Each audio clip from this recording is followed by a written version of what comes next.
What happened was... Hey friends, it's so nice to see you. It's today, the time is now. You are here and the weather is outside your window. A superb artist known the world over and currently starring as Mrs. Lovett in Opera Omaha's Sweeney Todd. Please welcome Emily Pulley to the show. Hello! I'm so excited to be joined by my co-star in Opera Omaha's Sweeney Todd, Emily Pulley. Yay! Hi! Hi! Here we are in Omaha. I know! Who knew? I mean, only, 2.5 years since we first signed on for it? It was supposed to happen 1 year ago. Yeah. Right? And now here we are. Here we are. The pandemic is ongoing, but we are on stage. It's going to be exciting because later we're going to take our COVID test together. Yeah. We test almost every day, basically. And last night we had our first audience. It was our final dress rehearsal. Yeah. And we had a few hundred students. They were a rowdy and appreciative bunch. Yeah, it's always kind of my favorite when we have students in the audience. It's so great because, they like what they like because they like it, not because they've been told they should like it. Right. And so you get this great, honest response, and it was great fun having them there. I always think it's like the weird theater kids like we were, know. And I don't know what you're talking about. Yeah. Some of us were weird in theater, choir, and band. All of it, yeah. Just basically weird. Well, we have this in common too. We were both in marching band, and we were both drum majors. Dun, dun, dun, dun. Yeah. That was very exciting, and our choreographer for the show revealed that he was a drum major as well. Yeah. So there are lots of band nerds out there that have found their place. It makes sense because of the showmanship of marching band. It does, and I was really lucky because my high school band director let the students be very involved in the planning of the shows. Cool. So I joked about it, when I directed Barbara Seville and the finale of that. Well, and also directing Bohème, it's like, who knew marching band would come in so handy? Sure. It's you're writing drills. I know. Yeah. There is no wasted experience. Yeah. So. Yeah. But it served me well, and I find out that I have that in common with some of my favorite people. Yeah, absolutely. Well, so as you've said, you are a director, you're an opera singer, you're an actor, you're a former drum major. You've had an incredible career. I think starting out as basically a Puccini heroine, right? And you've done it all. It was one of those things. I always thought that I was going to be a Broadway belter. That's what I wanted to do. I sang tenor in high school, and I was just sure. And then, your first music. What was your first musical? Grease. Oh, that's right. You told me that. Yeah. Mine was, the first big role was Dolly in Hello, Dolly. Oh. And then that just sealed the deal for me. It's like, Sure. This is what I want to do. Yeah. And so I went off and I said, well, I'll study voice, but I don't want to sing any of that opera crap. Right. So, but then, you start singing it and you're like, well, this is really pretty great. Yeah. So I fell in love with opera, but I still thought I was going to be, a mezzo. And then about halfway through my freshman year, my teacher said, I really think you're a soprano. And I was like, I don't want to be a soprano. But how lucky am I? Because, I got to sing some of my favorite heroines in all of opera, Susanna, both Mimi and Musetta, Fanciulla, got to sing Minnie. Never thought I'd get to sing Minnie, but that was a real special role for me. And a lot of American contemporary opera. So I'm so lucky because then when I said, I don't want to compete with 30-year-old sopranos anymore, I think I want to go back to my mezzo-soprano roots. And people went, okay. Sure. So I feel so grateful that there were people who said, sure, if that's what you want to sing, we'll have you come sing. And then to get to sing Mrs. Lovett, never thought I'd get to do that. Yeah. Not in a million years. Yeah. So here I am. And with you. Oh, it's so fun. And you've done many, many musicals. And I'm adding, back in our day, let me say it, back in my day, not your day, you really had to choose. Yeah. You could not do both. Yeah. You had to either be a classical singer or a musical theater singer. Right. And I'm just so pleased that divide doesn't exist anymore. Oh, yeah. And it is definitely a both and thing. You're expected to be able to do both.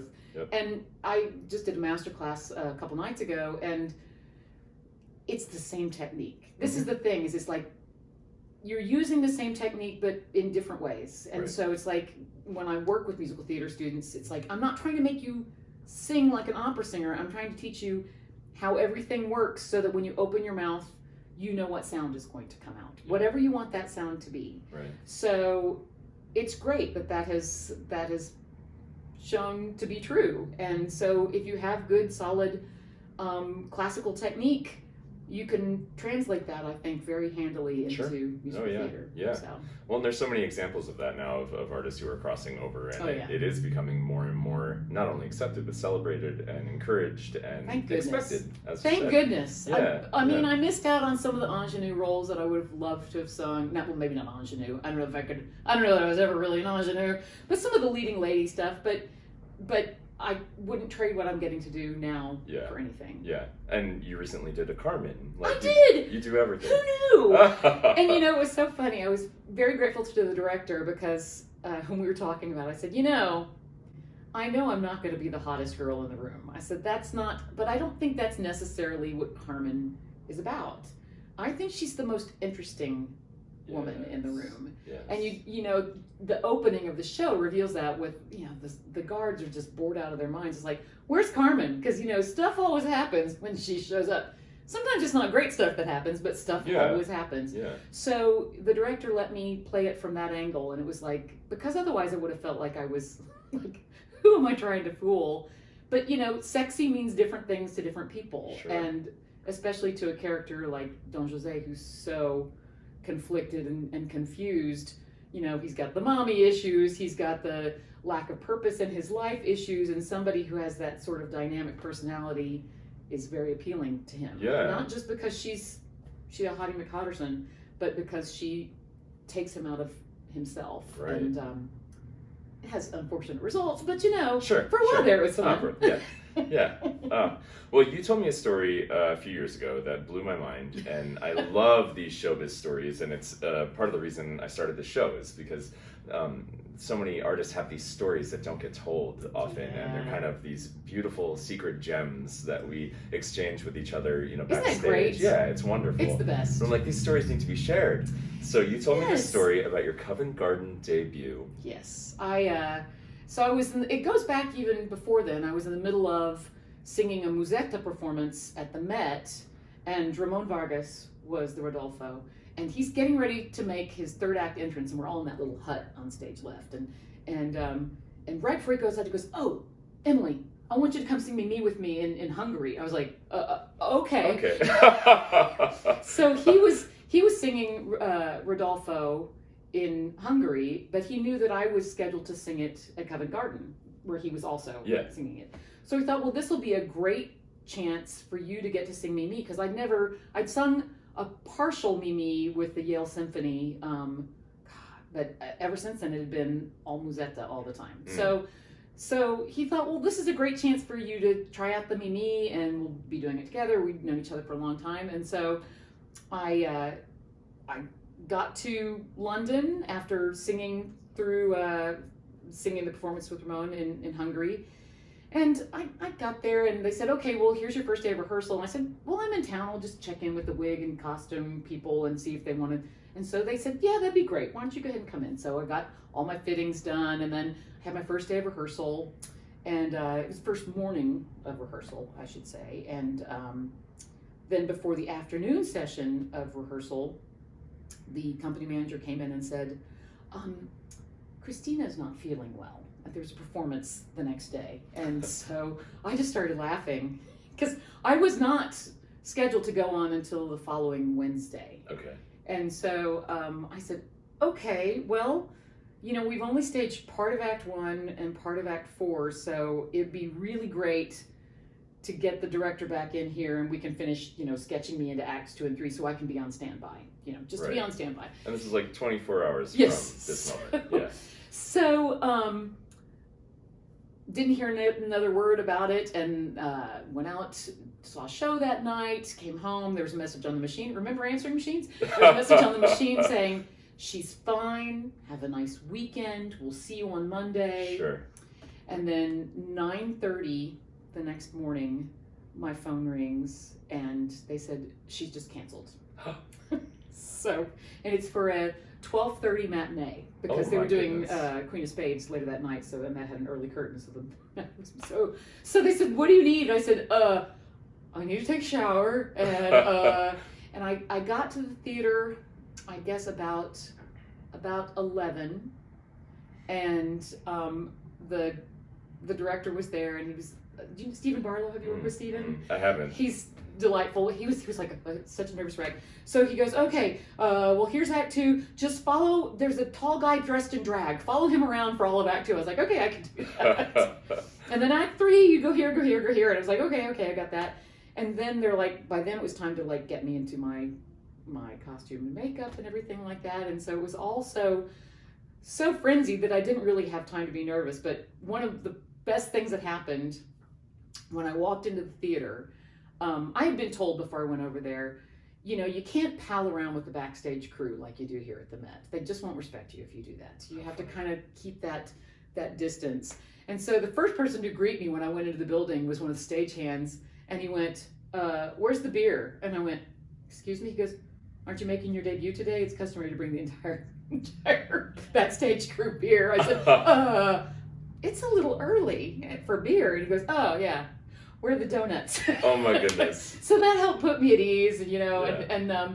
but it was all so surreal, and so there I am, sitting stage left with the head stage manager and the director, and the director looks over at me and goes, "You seem so calm," almost accusatory. He's like, "You seem so calm." I said, "Well, I'm really kind of sad because nobody knows that I'm making my debut today because it was too early for me to call back home." Right. And so the head stage manager was friends with one of the stage managers at the Met who had worked at Covent Garden before. And when I'm getting ready to make my fourth act entrance, he comes and sits down next to me and he says, "The backstage crew at the Met sends their regards." I still can't say it without choking up. He had called backstage at the Met because it was late enough that there were people working there. Right. And so it's like, oh my gosh, my regular family still didn't know that I was making my debut, but it's like my theater family, my Met family knew that I was, and that meant so much to me. So I think about that, and I think about what I would have missed out on if I hadn't just been myself, backstage, because you know this as well as I do. It's like the show, the magic doesn't happen except for with all the people whom you never see most of the time. And so I'm so grateful to them, and I have such a fun time, and I find that it helps me with my nerves and with my concentration to just have that feeling of team spirit backstage. And there I was on the other side of the Atlantic, and it served me very well. So it was beautiful. It was a great story, and I still, gosh, that was 2002, so 20 years later, and I still get choked up because it just meant so much to me. Absolutely. Wow. Was it sort of a out of body experience as those can be? It was so much fun because I knew this show so well. Right. Not that production, although it was a great production. Just the role, though, inside and out. I knew Musetta. Yeah. So the one line that I actually missed of Mimi's, it was during Act 2 when Musetta's singing, because it was another nice sort of coincidence that I know Arteta, who won the Met auditions with me in 1993, was the Musetta. So it was so nice to have her, with me. But I was just sitting there, it's like, oh, she's just so beautiful and she sings so well. I was like, oh, that was my line. Yeah. But it was a great. That was a great day, and then I had lots of friends who came over and saw the show. So, God, it was great. That's so cool. Yeah. That exact thing happened to me last night when I missed some lines. I was looking at you and listening to you singing. She's so beautiful, she sings so well, and I just forgot my lines. And for what it's worth, there are just so many words. We have a lot of words. Oh, we have so many words, Yeah. and so if you allow yourself to get distracted by anything, you are just you're just screwed. And so it's like when you said to me, sorry, I kind of left you, I hung you out to dry on the duet. I was like, you did? Because I'm just like, yeah, and then you sing, and so Yeah. This show really is a study in concentration. Yeah, it really is. Yeah, because you can't think ahead at all. You can't. Yeah. It's excellent training for being in the moment and for quick problem solving, because stuff happens, and if you allow yourself to focus on the things that don't go exactly the way you want to, then you've already made your next mistake. So for those of us who are a little bit control freakish, this is a great sort of personal exercise in being in the moment, and great things happen in the moment. Getting to sing one of the greatest duets of all time. I mean, this is the one that we actually do sing together a lot. Not just the one that you hung me out to dry. But getting to sing A Little Priest with you, it's so, one of the things I love about performing, especially performing with people that I really care about, is it's that thing of you're meeting in 4 different ways, because it's character to character, person to character, character to person, and person to person. And in those really amazing moments on stage, you're experiencing all of those things at once. And it's great when you can sort of see that and feel that happening. It's so special. And you go, well, this is why we do what we do, because it's an absolutely elevated experience. And I don't know anything like it, outside of performing. So we keep doing it. It's right. What, and give up showbiz? No, never. I joke about quitting every day, but I would never. Well, what kind of artist would we be if we no. You have to. I never. But my public demands it. Yeah. And that used to be a joke with my teacher in New York, the late great Pat Mislin. Because I get myself just all worked up and entangled in a knot. Oh, we were talking about this a little bit. And, I'd be stopping myself after every measure and just, and she would look at me and go, do I really need to be here? Or you just want to just beat yourself up on your own? And then, oh my goodness. And it would also be, I would be just, the business this, and this is so unfair. And then my sort of joking mantra was like, well, I'll show them. I'll quit. It's like, that'd show them. Right. There wouldn't be 10 people waiting to step in. Right. So yeah. True. But, they'll keep pulling us in. Yeah. Hopefully. Yeah. Hopefully. There's nothing like it. We have the privilege of being professional storytellers. Yeah. And we just tell the stories through singing. Right. And I have often said, we are narrative creatures. Human beings are narrative creatures because we live in time. And so really that's the only thing that can sort of take you out of time, is you're taken into another story for a while, and then hopefully when you go back into your own story and the audience goes back into their own story, they're a little bit different, or they have a slightly different perspective. I mean, this show is our dear friend Laura, who conducted Zach in Man of La Mancha last summer, she's getting ready to conduct Sweeney Todd, and she's like, I don't like Sweeney Todd. Can you make me like Sweeney Todd? And I said, I'll tell you why I like it. And it's because it's dark, yes, but it's still satire. So it still is that sort of story that takes you out of yourself, because it's it takes you into a different place and makes you look at the world. Good satire points at things. And this is such a great thing of, it is absolutely a cautionary tale. They tell you from the first line in the show, attend the tale. It's a cautionary tale of what happens if somebody who can't let go of his need for revenge, and somebody who is completely selfish and will do whatever she has to do to get what she wants, and you put those two things together and bad things happen. Yeah, it's just two wrongs don't make it right. Exactly. That's the whole thing. That's well, it. And I think that we are afraid to tell cautionary tales, because we're afraid, we don't want anybody to feel bad. But it's one of my favorite questions to ask people who know a lot of Sondheim musicals, it's like, which opera is darker, or which show is darker, Into the Woods or Sweeney Todd? And it's always a very interesting response, because I think the immediate response is almost always, well, Sweeney Todd, because, you know, you're Yeah, eating people. But not. which one do you feel better after? And I always feel so depressed after Into the Woods. Yeah, it's tough. And Sweeney Todd, there's a moment of, because it's like, I hope that I would make better choices. Yeah. And that's really what it's about. And just such a great story. It's so cool to get to explore this, you know, from the inside out, and having sung Beggar Woman a couple of times before this, and looking at Miss Lovett from the outside, but it's like getting to inhabit that and really see what her motives are, and it just, everything just hangs together so well. Absolutely. And it's such a thrill to watch it unfold, and God, there are just some moments that just take your breath away.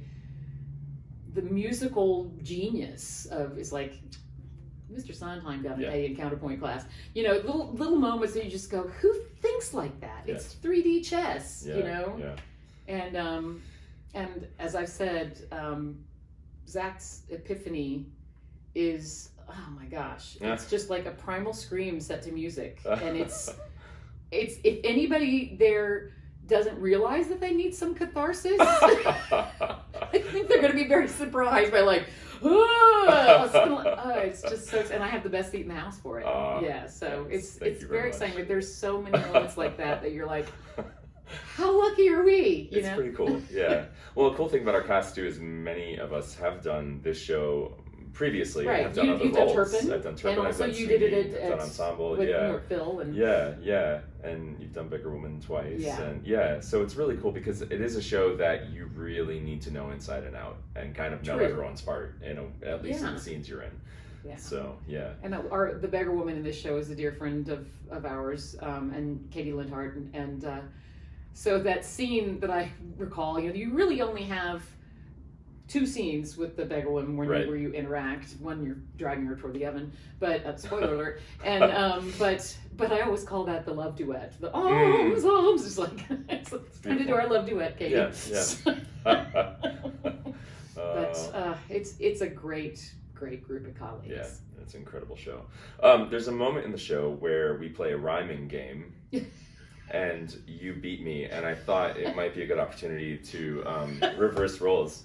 Oh God, what are you doing to me? So I'm gonna offer you a noun of a type of person, and you can offer back an adjective as we do in the show. Okay. Oh my gosh. Ready? All right. Philanthropist. You suck.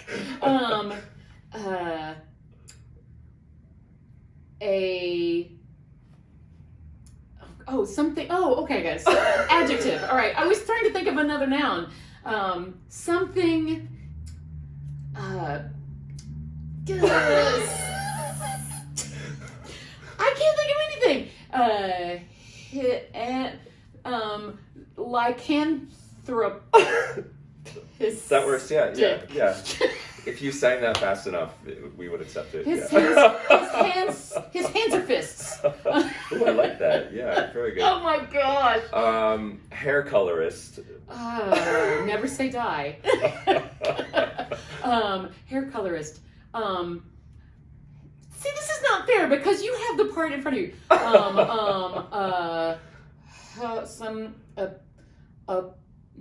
That's a publicist. No, that something.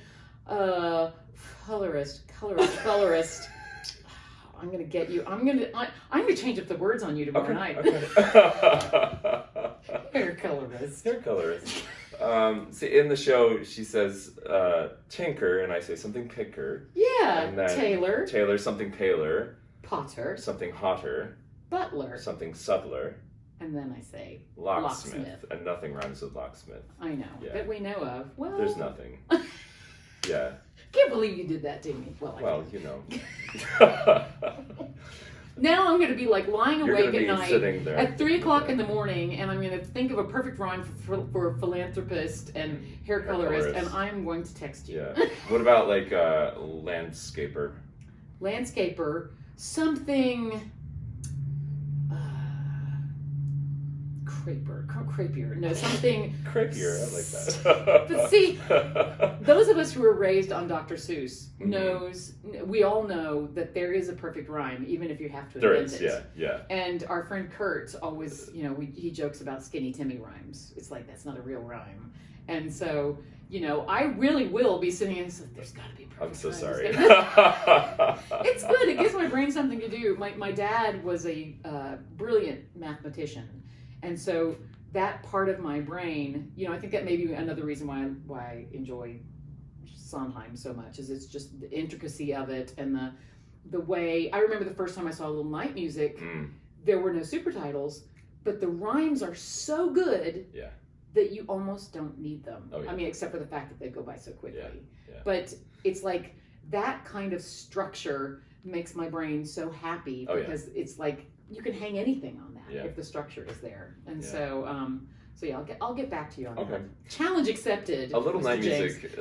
I can't wait. A Little Night Music is. I always am like, is it Sweeney or Night Music? Which is my favorite? And I just. Probably depends on your mood, doesn't it? Yeah. Night Music is life changing. Sweeney's life changing. It is. I was lucky enough to get to do a fantastic production of Little Night Music As Desiree, right? As Desiree with Madison Opera a couple years ago, and it just the whole cast, we fell in love with each other because it's that kind of piece. Comedies bring you, they always, because comedy is so necessary. It's a trust fall. It always is. Drama, you can almost stand on your own and radiate feelings, and that sometimes works, but it's not nearly as much fun. But comedy, you got to launch it and have it launched back at you, and so I think that always helps to create a sense of camaraderie.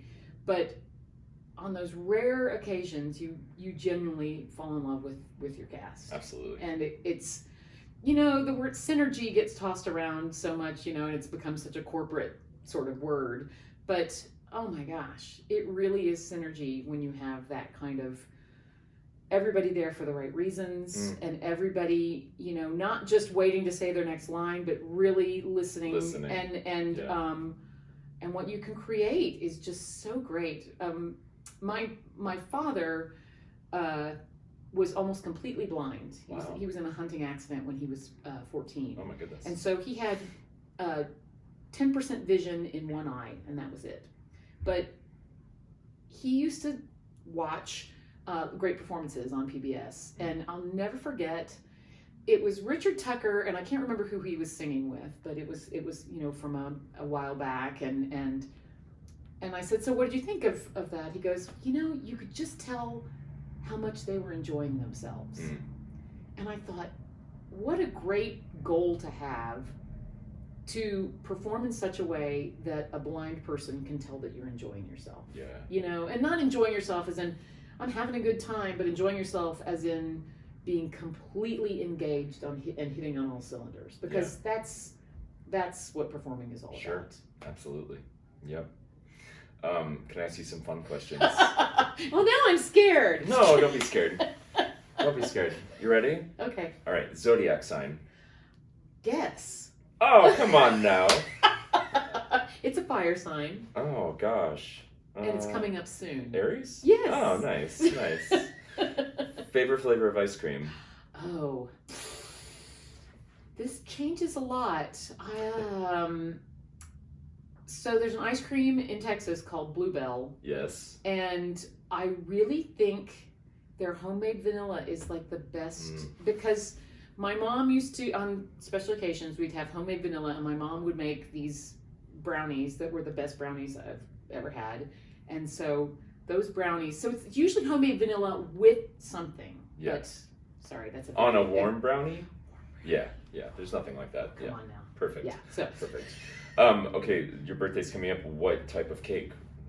I am a funfetti kind of gal. Oh yeah. Frosting as well, funfetti frosting. Oh yeah. Yeah, sprinkles. Oh yeah. Great, very good. Beach or mountains? Mountains. Mountains, absolutely. I always thought I would end up living in Colorado, and I don't think that's going to happen. But there may be. I still like visiting, so yeah. Well, you've sung there so much. So much. Yeah. And I've taken a lot of really great excursions to the national parks, and so it's like I love mountains, but anywhere that's pretty, you know. So yeah. Well, it's a cool thing about what we do. We get to see so many wonderful places. The best. Yeah. It's the best. Really. Truly. Okay, you can have a weekend away with any 3 people who have ever lived. Oh my gosh. Oh, now see, now I have to think if they get along. Terry Pratchett, C.S. Lewis, and who would the third person be? Oh, let's say Dorothy Parker, just to mix things up. Yeah. Fascinating. The conversations, wow. I know. Yeah, wouldn't that be amazing? Yeah, that would be good. Yeah, I think they would all get along extremely well, actually. Yeah, probably. Yeah. Yeah. See, I'll be thinking about that in addition to the rhymes. Okay, 2 more questions. Okay. They're big ones. You can go back in time to any moment in your life and tell your younger self one thing. Say yes when Bruce asks you to the prom. Okay. I think that would have changed a lot. Wow. He was the guy I had the biggest crush on all through high school, but we were just friends, and we went out to the movies like every weekend, but we were just friends. One weekend, he reached over and held my hand, and it freaked me out so badly that I went, "You want to arm wrestle?" Blew it. So, and then I thought, well, I've blown it, and then I really wanted to go to prom, but I didn't think he was going to ask me, so I asked a friend of mine. And then, like, a week or 2 later, Bruce asked me. And I was like, well, I can't go back on my word, on my invitation. I should have gone with Bruce. Well, got it. I know that seems very shallow, but it's like, it's one of those things. It's like, I never really got asked to a dance by a guy that wanted to be there with me, and that there was a potential for something else. It's like, I think that might have changed sort of my perspective for the rest of my life. Yeah. So, anyway. All right, final question. Okay. What is the meaning of life? Well, 42 is the obvious answer if you've read Hitchhiker's Guide. The meaning of life is, meaning is connectedness. So the meaning of life is to find those connections with each other, with something greater than yourself, outside yourself. In my case, it's, I'm a person of faith. So keeping all of those connections, I think it's what makes life worth living. It's what makes performing work. So it makes what we do for our livelihood worth doing. But meaning is connectedness. And so staying connected to the important things and the good, important people in your life. Absolutely. Beautiful. Well, thanks so much for coming on. My pleasure. I can't wait to connect with you and connect with our audience this weekend in Omaha. Oh, I'm so thrilled to be doing this with you. Likewise. I mean, very special. It really is. Yeah. So what a long, strange trip it's been. Yeah, So here's it's gonna be to fun. the weekend. Yeah. Maybe we'll do it again too. Yeah. Wouldn't that be great? It would be. Yeah. Cool. Well, thank you. Thank you, Zach. That's all for today's episode. Puppies and rainbows till we meet again.